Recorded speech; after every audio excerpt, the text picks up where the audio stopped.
Bonjour à tous, Victor Luce, pro PGA France et enseignant aux practices de l'étang blanc à Tos dans les Landes. Aujourd'hui, on va essayer d'évoquer ce qui est un peu la difficulté chez les adultes de venir créer une rotation suffisante pour pouvoir envoyer les bras vers votre objectif et ne pas perdre de la distance, voire même en gagner et avoir un swing de plus en plus efficace, mais surtout le moins compliqué possible.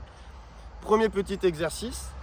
Vous venez positionner le club dans le nombril, vous gardez les mains le plus loin possible, vous voyez, vous gardez les bras tendus ici, vous positionnez vos mains comme si vous vouliez prendre le club en haut, et vous allez venir créer une rotation, vous essayez de pas du tout bouger la tête latéralement, vous allez juste essayer de créer une rotation ici, autour de votre colonne, autour de votre colonne vertébrale, de votre tête, et vous allez voir que quand vous faites ça, très peu de personnes ont des difficultés pour créer cette rotation-là.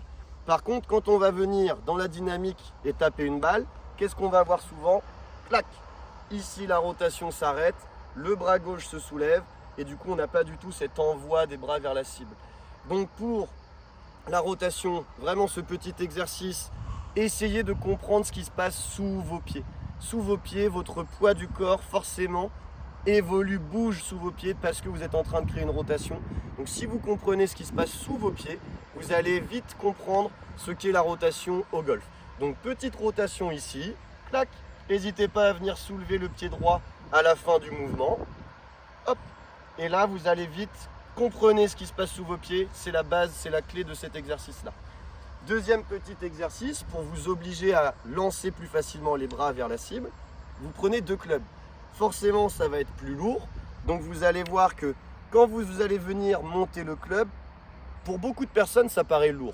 Si un club ne vous paraît pas lourd, si je double le poids, ça ne doit pas être insurmontable en termes de poids, de force physique. Si ça vous paraît super lourd, c'est parce que vous portez les clubs ici qu'avec vos bras et vos épaules. Donc là, oui, là, forcément, ça paraît plus lourd.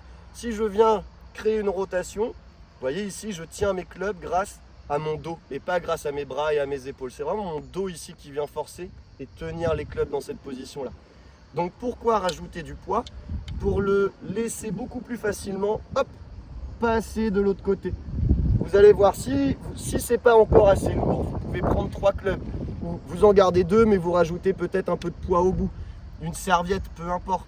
Vous gardez les covers de vos drivers ou de vos fers et vous allez voir que ça va rajouter du poids ici et vous le laissez passer. Et regardez mes bras, ils n'ont pas du tout envie de venir faire ça. Encore une fois, si vos bras font ça, là c'est lourd. Parce que là, vous contrôlez par les bras, pas par votre rotation. Ici, vous tournez, vous envoyez les bras, vous gardez les mains, vos mains et les têtes de club le plus loin possible de votre corps. Et vous allez voir que vous n'allez jamais perdre de la distance et voir en gagner. Voilà, à bientôt. Merci, Victor.